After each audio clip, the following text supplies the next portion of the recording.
يهده الله فلا مضل له ومن يضلله فلا هادي له وأشهد أن لا إله إلا الله وحده لا شريك له وأشهد أن نبينا محمدا عبده ورسوله أرسله بالهدى ودين الحق ليظهره على الدين كله ولو كره المشركون أما بعد فإن خير الحديث كتاب الله وخير الهدي هدي محمد صلى الله عليه وسلم وشر الأمور محدثاتها وكل محدثة بدعة وكل بدعة ضلالة وكل ضلالة في النار يا أيها الذين آمنوا اتقوا الله حق تقاته ولا تموتن إلا وأنتم مسلمون يا أيها الناس اتقوا ربكم الذي خلقكم من نفس واحدة وخلق منها زوجها وبث منهما رجالا كثيرا ونساء واتقوا الله الذي تساءلون به والأرحام إن الله كان عليكم رقيبا يا أيها الذين آمنوا اتقوا الله وقولوا قولا سديدا يصلح لكم أعمالكم ويغفر لكم ذنوبكم ومن يطع الله ورسوله فقد فاز فوزا عظيما۔ گرامی قدر معزز سامعین کرام، اللہ تعالیٰ نے ہماری زندگی کو مختلف حصوں میں تقسیم کیا ہے۔ ہماری زندگی منٹ، گھنٹے، دن، ہفتے اور سالوں میں منقسم ہے۔ کامیاب شخص وہی ہے جو اپنے ہر مرحلے کو، اپنی زندگی کے ہر لمحے کو، ہر وقت کو احتساب اور محاسبے سے گزارے۔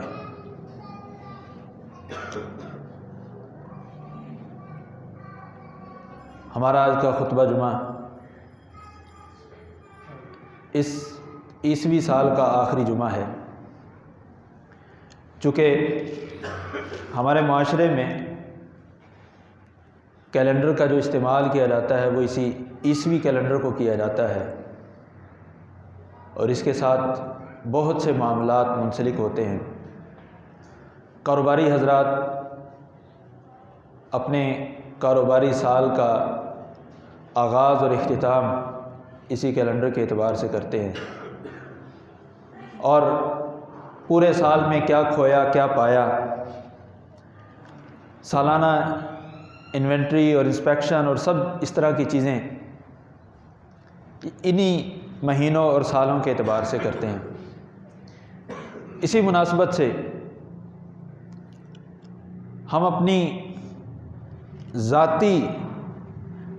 ہم اپنے آپ کا محاسبہ کریں، ہم اپنے آپ میں دیکھیں ہم نے اس سال میں کیا کھویا ہے کیا پایا ہے۔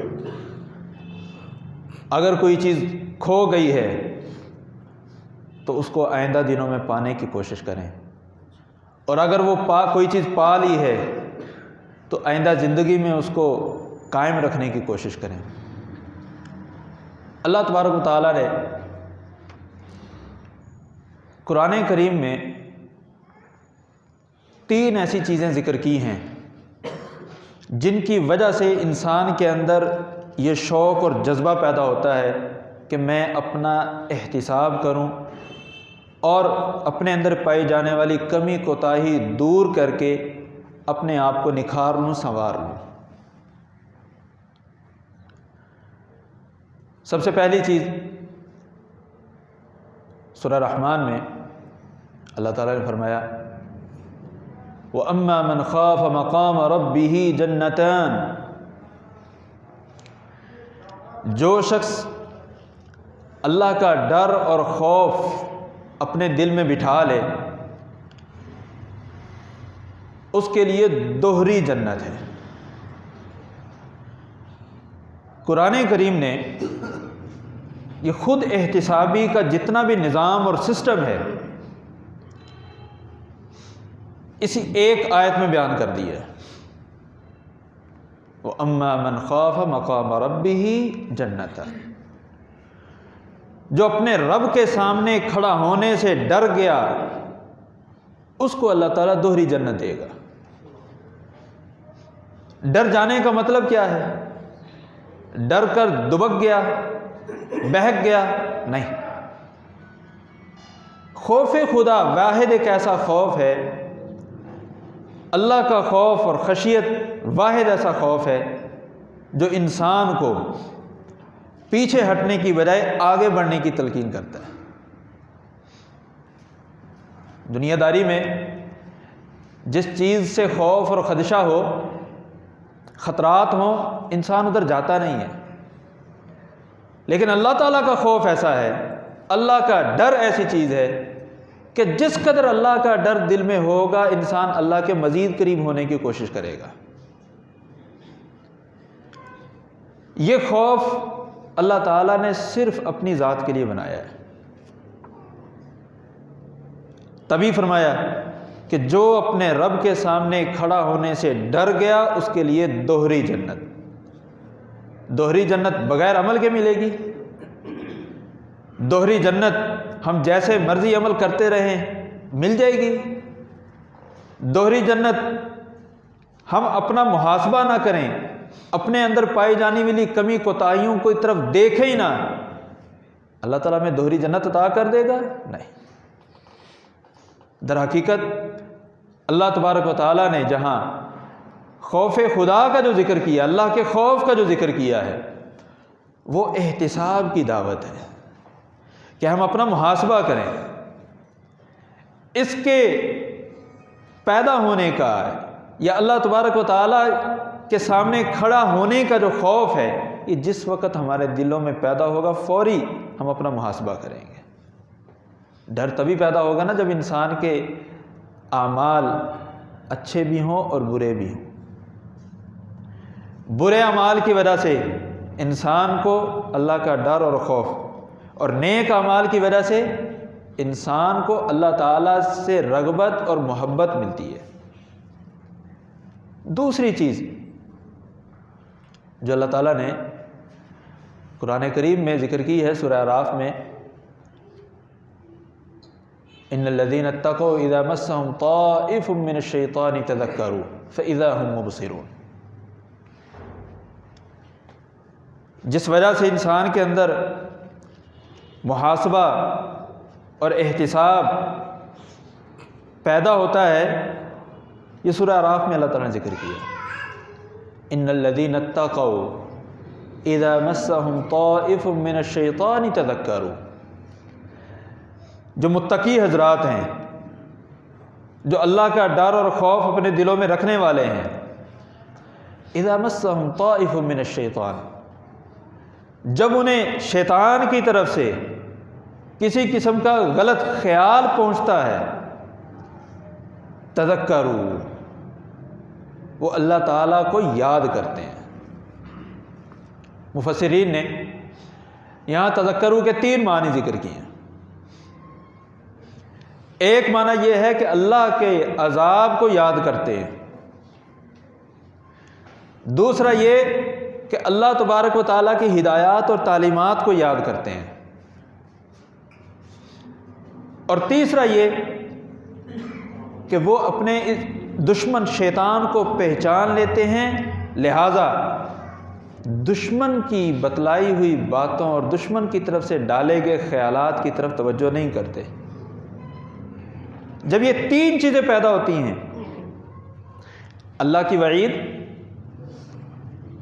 اللہ تعالیٰ کی ہدایات اور تعلیمات، اور اپنے دشمن کا تعارف، یہ 3 چیزیں جب پیدا ہوتی ہے تو کیا ہوتا ہے؟ فَإِذَا هُم مُبْصِرُونَ۔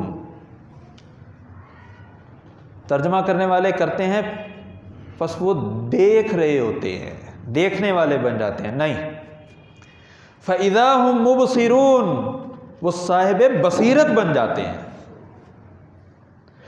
ان کے اندر بصیرت آ جاتی ہے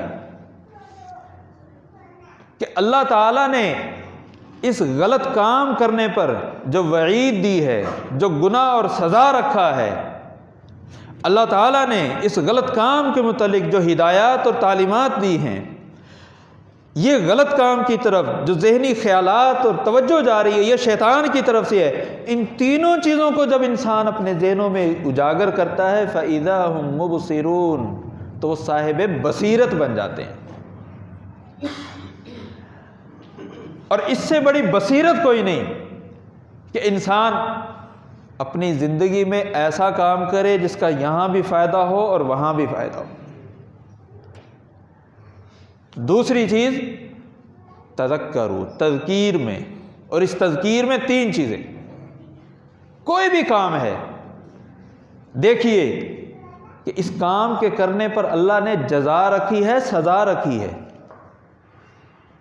جزا رکھی ہے تو آگے بڑھیے، سزا رکھی ہے تو پیچھے ہٹ کر اللہ کے قریب ہو جائے۔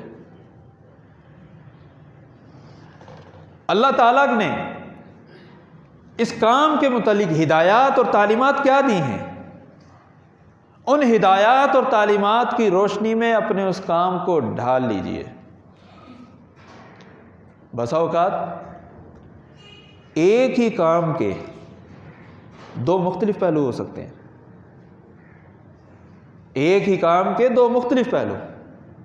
وہی کام فلاں شخص کر رہا ہے، اس کو سزا ملے گی، وہی کام ایک فلاں شخص کر رہا ہے، اس کو جزا ملے گی۔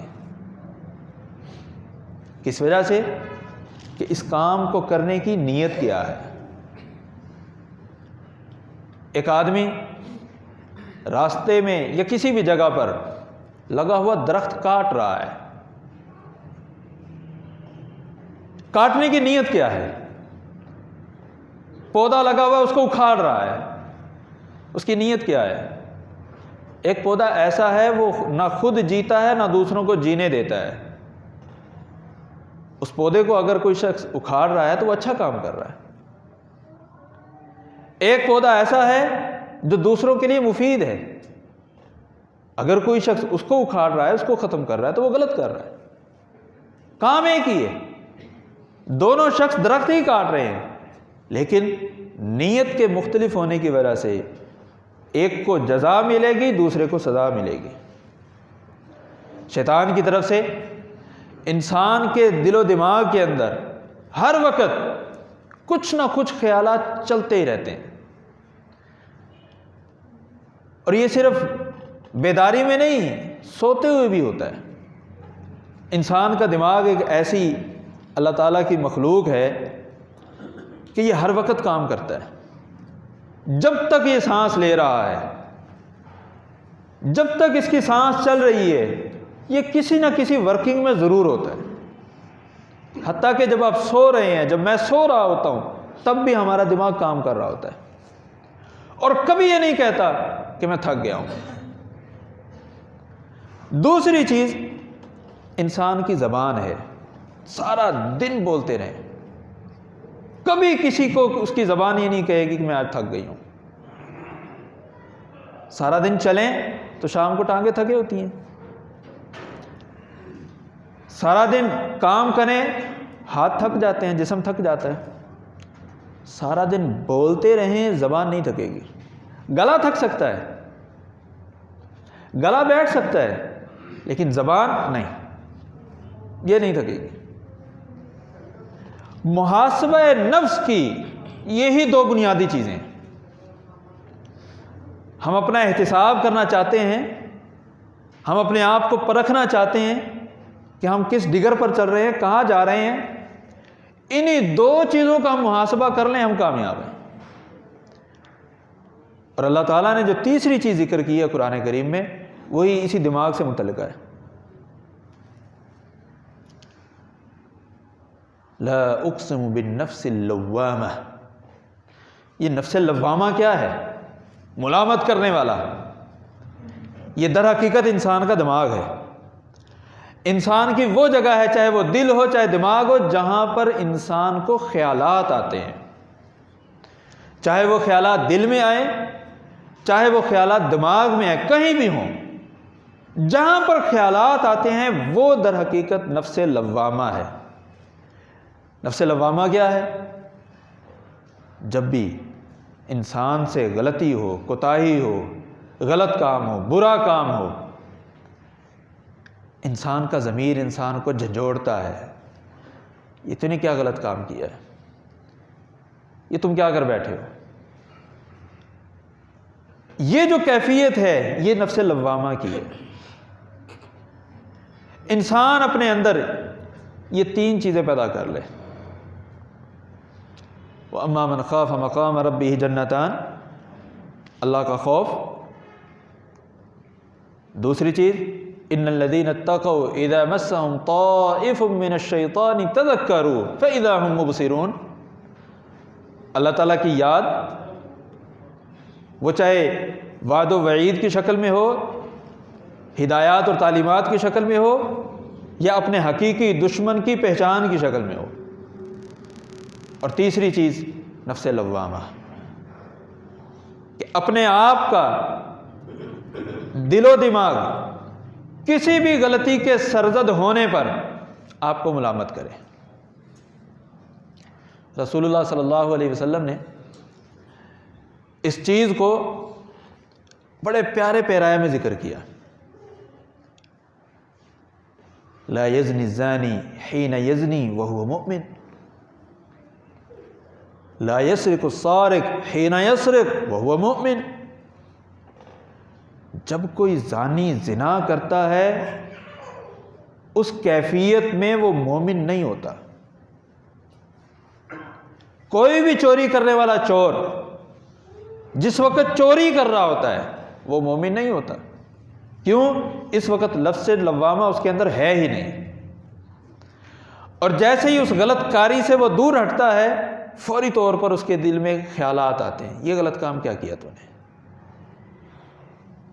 یہ گناہ کرنے کے بعد جو دل میں خیال آیا یہ نفس لوامہ کی طرف سے ہے، یہ اس ایمانی حرارت کی وجہ سے جو ہر مومن کے اندر کہیں نہ کہیں موجود ہوتی ہے، اس حرارت کو چنگاری دینے کی کوشش،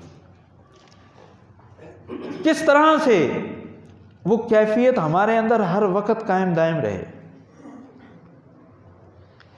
اس کے لیے بڑی ممد اور معاون چیز وہ سلف صالحین کی زندگی اور ان کا مطالعہ ہے۔ ہم سلف صالحین کو دیکھیں کہ انہوں نے کس انداز سے اپنی زندگی گزاری ہے، کیسے انہوں نے اپنا محاسبہ کیا ہے۔ رسول اللہ صلی اللہ علیہ وسلم ہم سب کے لیے اسوہ حسنہ، آپ صلی اللہ علیہ وسلم کے بارے میں اللہ تعالیٰ نے قرآن کریم میں فرما دیا کہ اللہ تعالیٰ نے آپ کی اگلی پچھلی لغزشیں بھی معاف کر دی ہیں، لیکن اس کے باوجود ایک ایک مجلس میں بیٹھ کر 70 بار 100 بار اللہ تعالیٰ سے معافی مانگنی ہے۔ راتوں کو قیام کرنا ہے۔ جب معلم ایسا ہو تو شاگرد کیسے بنتے ہیں؟ سیدنا عبداللہ بن مسعود رضی اللہ تعالیٰ عنہ کہتے ہیں کہ مجھے سب سے زیادہ افسوس اپنے اس دن پر ہوتا ہے جس دن میں میری زندگی کا ایک دن تو کم ہو جائے لیکن میرے عمل میں اضافہ نہ ہو۔ ما ندمت على شيء ندمی على يوم اقترب فيه اجلی ولم يزدد فيه عملی، کہ میری موت کا ایک دن قریب ہو گیا ہے لیکن اس دن میں میرا کوئی نیک عمل بڑھا نہیں ہے، مجھے اس دن پر سب سے زیادہ افسوس ہوتا ہے۔ سیدنا ابوبکر صدیق رضی اللہ تعالیٰ عنہ رسول اللہ صلی اللہ علیہ وسلم کے بعد افضل ترین شخصیت، اپنی زبان کو پکڑ کر کہتے ہیں هذا الذي اوردني المهالك، یہی زبان ہے جس کی وجہ سے مجھ سے غلطیاں سرزد ہوئی۔ آپ صلی اللہ علیہ وسلم نے اپنے صحابی کو کہا امسک علیک، سیدنا معاذ رضی اللہ تعالیٰ عنہ، کہ اپنی زبان کو سنبھال کر رکھو، کامیاب ہو جاؤ گے۔ سلف صالحین کے محاسبے کا انداز دیکھیں، وہ کیا ہے؟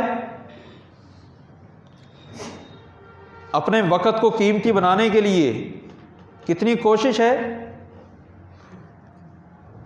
کسی نے پیچھے سے آواز دی قف یا فلان اکلمک، ٹھہرو بھائی ٹھہرو، رکنا، میں تم سے کوئی بات کرنا چاہتا ہوں۔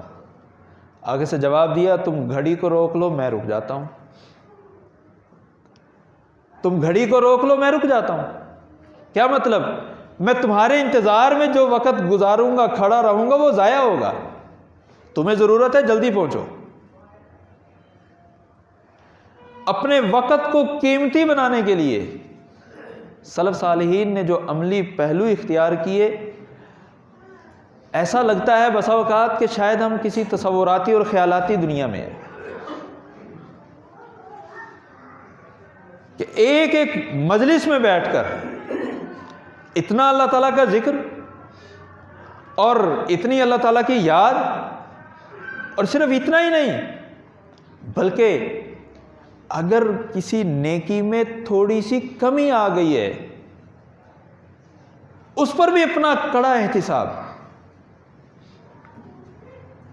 ایک شخص کی عشاء کی نماز رہ گئی، مسجد میں باجماعت ادا نہ کر سکا، محلے والوں نے دیکھا کہ نماز کا پابند شخص ہے، مسجد میں کیوں نہیں آیا؟ 2-4 بندے گئے، گھر میں جا کر پتہ کیا، جا کر بات شروع کی تو رونے لگے، بات شروع کی ہے تو رونے لگے۔ دوستوں نے تعجب سے پوچھا کیوں رو رہے ہو؟ کہنے لگے میں اس بات پر رو رہا ہوں، میری مسجد میں نماز فوت ہوئی ہے تو آپ 4 لوگ آئے ہیں، اگر میرا بیٹا فوت ہو جاتا تو سارا مدینہ میرے گھر میں آتا، میری نماز فوت ہوئی ہے تو فکر صرف آپ 4 لوگوں کو، میرا بیٹا فوت ہو جاتا تو سارا مدینہ میرے گھر میں ہوتا، مجھے رونا اس بات پر آ رہا ہے کہ تمہیں میرے بیٹے کی فکر زیادہ ہوگی، میری نماز کی تمہیں فکر نہیں ہے۔ اتنا کڑا احتساب، کیا ہم اس چیز کا تصور کر سکتے ہیں؟ اور اس کا یہ ہرگز مطلب نہیں ہے کہ ہم دنیا سے کٹ کر رہ جائیں۔ رسول اللہ صلی اللہ علیہ وسلم کی عادت مبارکہ تھی، آپ کثرت سے یہ الفاظ پڑھا کرتے تھے، ربنا آتنا فی الدنیا حسنہ وفی الآخرۃ حسنہ وقنا عذاب النار۔ پہلے دنیا مانگیے، پہلے دنیا مانگیے، ربنا آتنا فی الدنیا حسنہ، لیکن صرف دنیا نہیں، حسنہ، اور دنیا حسنہ اسی وقت ہوگی جب آپ، جب میں، جب ہم سب اپنے احتساب کے لیے ہر وقت تیار ہوں گے، تبھی وہ حسنہ ہوگی۔ اللہ تعالیٰ جس طرح لے کر آزماتا ہے، اللہ تعالیٰ دے کر بھی آزماتا ہے۔ تبھی قرآن کریم میں اللہ تعالیٰ نے فرمایا انما اموالکم و اولادکم فتنہ، جس کی اولاد ہی نہیں ہے، جس کے پاس دولت ہی نہیں ہے، اس کے لیے کیا فتنہ؟ تو یہاں اللہ تعالیٰ نے دے کر آزمایا ہے۔ کسی نے جہاز پر سفر کیا ہو، سامان ہاتھ میں نہ ہو، نہ ہی لیگیج ہو، نہ کوئی بیگ ہو، پاسپورٹ جیب میں ڈالا ہے، بورڈنگ کروائی، جہاز میں بیٹھ گئے، اترنے لگے ہیں، نیچے اترے، ڈائریکٹ بورڈنگ پر آئے، کاؤنٹر پر اپنا پاسپورٹ دیا اور باہر چلے گئے۔ لیکن جس کے پاس سامان ہے اس کو جگہ جگہ چیکنگ پر رکنا پڑتا ہے، جگہ جگہ اس کی تفتیش کروانی پڑتی ہے، دکھاؤ کیا لے کے جا رہے ہو، کیا لے کر آ رہے ہو۔ لیکن جس کے پاس انتہائی ضرورت کی چیز ہے، باقی چیزیں نہیں ہیں، وہ فوری نکل جاتا ہے، اس کو کوئی روکتا نہیں ہے۔ انتہائی ضروری چیز، کن فی الدنیا کأنک غریب او عابر سبیل، دنیا میں ایسے رہو جیسے کہ تم اجنبی ہو یا راہ گزر ہو۔ اجنبی اور راہ گزر شخص اپنے ساتھ مال و دولت اور ساز و سامان لے کر نہیں چلتا، وہ اپنی ضرورت کی چیز لیتا ہے۔ یہاں ضرورت کی چیز لینے کا مطلب کیا ہے؟ آپ اس کو سمجھنے کے لیے کسی بزرگ نے کہا، اور کیا کمال کہا، کشتی کو چلنے کے لیے پانی کی ضرورت ہے۔ جب تک پانی کشتی کے باہر ہے کشتی چلتی رہے گی، اور جیسے ہی وہ پانی کشتی کے اندر آئے گا کشتی ڈوب جائے گی۔ یہ مطلب ہے ضرورت کے مطابق دنیا لیں، کہ دنیا آپ کے آس پاس ہو لیکن آپ کے دل و دماغ میں داخل نہ ہو۔ جس وقت دنیا آپ کے دل و دماغ میں داخل ہو گئی، سمجھے خود احتسابی بھی ختم، دنیا بھی ختم، آخرت بھی ختم۔ جب تک یہ دنیا آپ سے باہر ہوگی، آپ کے دل و دماغ میں نہیں ہوگی، آپ کبھی بھی اس دنیا کو کمانے کے لیے غلط طریقہ نہیں اپنائیں گے۔ اور یہی مقصود ہے کہ ہم اپنی یہ زندگی اس انداز سے گزاریں جو انداز ہمیں اللہ تعالیٰ نے بتلایا، رسول اللہ صلی اللہ علیہ وسلم نے بتلایا۔ یہ سال جیسے مکمل ہو رہا ہے، ہم اپنا یہ سال دیکھیں، کیا کھویا ہے، کیا پایا ہے، کس طرح کا یہ سال گزرا ہے، اور آئندہ سال کیسا گزارنا ہے، ابھی سے پلاننگ کیجیے۔ اگر ہم کچھ کرنے کے لیے پلان کرتے ہیں اس کا مطلب ہے ہم کامیابی کی طرف جا رہے ہیں، اور اگر کوئی پلان نہیں ہے تو سمجھ لیجیے ہم ناکامی کی طرف جا رہے ہیں۔ انسان کی زندگی کے اندر دو ہی پہلو ہیں، یا تو یہ ترقی کرتا ہے یا تنزلی اختیار کرتا ہے۔ استحکام نہیں ہے اس میں کہ ایک ہی جگہ پر رکا رہے، سٹیبل رہے، ایسا نہیں ہے۔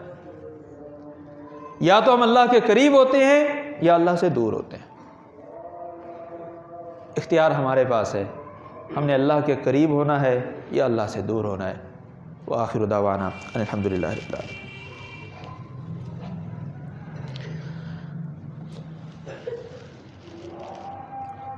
الحمد للہ علی احسانہ والشکر له علی توفیقہ وامتنانہ، واشہد ان لا الہ الا اللہ وحدہ لا شریک له تعظیما لشانہ، واشہد ان نبینا محمدا عبدہ ورسولہ الداعی الی رضوانہ صلی اللہ علیہ وعلی آلہ واصحابہ۔ اللہ تعالیٰ نے یہ مہینے اور سال ہمارے فائدے کے لیے بنائے ہیں۔ ہمیں ان مہینوں اور سالوں کی وجہ سے اپنا احتساب کرنے میں آسانی ہوتی ہے۔ اپنے احتساب کی اکائی روزانہ کی بنیاد پر رکھیں۔ آپ چاہتے ہیں کہ میں اپنا نیکیوں کا بیلنس مینٹین رکھوں، اس کو صحیح رکھوں، تو روزانہ کی بنیاد پر چیک کریں۔ بالکل ایسے ہی جیسے شام کے وقت کاؤنٹر سے اٹھتے ہوئے اپنا روز نامچہ چیک کرتے ہیں، کیا آیا ہے کیا گیا ہے۔ کبھی کسی دن میں غفلت نہیں برتتے کہ آج روز نامچہ چیک نہیں کرتے، آج کھاتا نہیں دیکھتے۔ پتہ ہے اگر نہ دیکھا برڈن بڑھ جائے گا، آج کا کام کل پر چلا جائے گا، کل کا کام پرسوں لیٹ ہوتا جائے گا۔ روزانہ کی بنیاد پر کریں گے تاکہ میرے ماتحت کام کرنے والوں کی میں صحیح انداز سے نگرانی کر سکوں، کیا سیل کیا ہے، کیا پرچیز کیا ہے۔ پھر آپ ماہانہ بنیادوں پر بھی یہ کام کرتے ہیں کہ اس مہینے میں کتنے اخراجات ہوئے اور کتنی آمدن ہوئی ہے، تنخواہیں دینی ہیں وہ نکل رہی ہیں کہ نہیں۔ پھر آپ سالانہ بنیادوں پر بھی کرتے ہیں کہ اس سال میں ہم نے کیا کھویا، کیا کمایا، کس مہینے میں کس چیز کی سیل بڑھی ہے، تاکہ آئندہ سال میں اسی چیز کو دستیاب رکھا جائے، اس کے اندر مزید کوالٹی اور کوانٹٹی میں اضافہ ہو۔ یہ سب کام ہم اپنے کاروبار کے ساتھ تو کرتے ہیں، ایک کاروبار ایسا بھی ہے جو ہم اللہ سے کرتے ہیں، کیا کبھی ہم نے اس کو بھی اس انداز سے پرکھا ہے؟ ان اللہ اشتری من المؤمنین انفسہم، اللہ نے اہل ایمان سے ان کی جانوں کا سودا کر لیا ہے۔ یہ سودا اب گھاٹے کا بنانا ہے یا نفع کا بنانا ہے، یہ ہمارے اختیار میں ہے۔ اللہ تعالی ہمارا یہ سودا نفع والا بنائے اور ہمیں اس دنیا میں بھی سرخرو فرمائے اور آخرت میں بھی سرخرو فرمائے۔ عباد اللہ، ان اللہ امرکم بامر عظیم فقال فی المحکم التنزیل ان اللہ وملائکتہ یصلون علی النبی یا ایھا الذین آمنوا صلوا علیہ وسلموا تسلیما۔ اللہم صلی علی محمد وعلی آل محمد کما صلیت علی ابراہیم وعلی آل ابراہیم انک حمید مجید۔ اللہم بارک علی محمد وعلی آل محمد کما بارکت علی ابراہیم وعلی آل ابراہیم انک حمید مجید۔ وارض اللہم عن الخلفاء الراشدین ابی بکر وعمر وعثمان وعلی وعن سائر الصحابة اجمعین وعنا معهم بمنك وكرمك يا أكرم الأكرمين۔ اللهم أعز الإسلام والمسلمين، اللهم أعز الإسلام والمسلمين، اللهم أعز الإسلام والمسلمين، اللهم دمر أعداءك أعداء الدين، اللهم عليك بهم فإنهم لا يعجزونك، اللهم عليك بهم فإنهم لا يعجزونك۔ یا اللہ ملک پاکستان کی حفاظت فرما، یا اللہ تمام اسلامی ممالک کی حفاظت فرما، یا اللہ جہاں کہیں بھی مسلمان موجود ہیں یا اللہ سب پر اپنی رحمت نازل فرما، یا اللہ سب مسلمان بیماروں کو شفا کاملہ عاجلہ نصیب فرما، یا اللہ جتنے مسلمان پریشان ہیں یا اللہ ان کی پریشانیوں کو رحمتوں میں بدل دے، یا اللہ ان کے لیے رحمت اور فضل کے اسباب پیدا فرما، یا اللہ ہر قسم کے فتنوں سے محفوظ فرما، یا اللہ ہماری نوجوان نسل کی حفاظت فرما، یا اللہ بوڑھوں، بچوں، نوجوانوں، بیٹیوں، بہنوں سب کی یا اللہ حفاظت فرما، یا اللہ ہماری نوجوان نسل کی حفاظت فرما، یا اللہ ہر قسم کے فتنوں سے انہیں محفوظ فرما، یا اللہ ہمارے کاروبار میں برکت عطا فرما، مال و جان میں برکت عطا فرما، یا اللہ ہر وہ چیز عطا فرما جو ہمارے لیے خیر و برکت کا باعث ہے، یا اللہ وہ بھی عطا فرما جو تجھ سے مانگ لیا ہے اور وہ بھی عطا فرما جو تجھ سے نہیں مانگ سکے اور ہمارے لیے بہتر ہے، یا اللہ دنیا اور آخرت کی بھلائیاں عطا فرما، یا اللہ ہمارے نامہ اعمال کو نیکیوں سے بھر دے، گناہوں سے پاک کر دے، یا اللہ اس دنیا میں بھی سرخرو فرما، آخرت میں بھی سرخرو فرما، یا اللہ آخرت میں تیرے نبی کی رفاقت اور تیرے نبی کا ساتھ نصیب فرما، یا اللہ اعلیٰ درجات نصیب فرما، یا اللہ دنیا میں بھی اور آخرت میں بھی ہر دو جہانوں میں کامیاب فرما۔ سبحان ربک رب العزت عما یصفون وسلام علی المرسلین والحمد للہ رب العالمین۔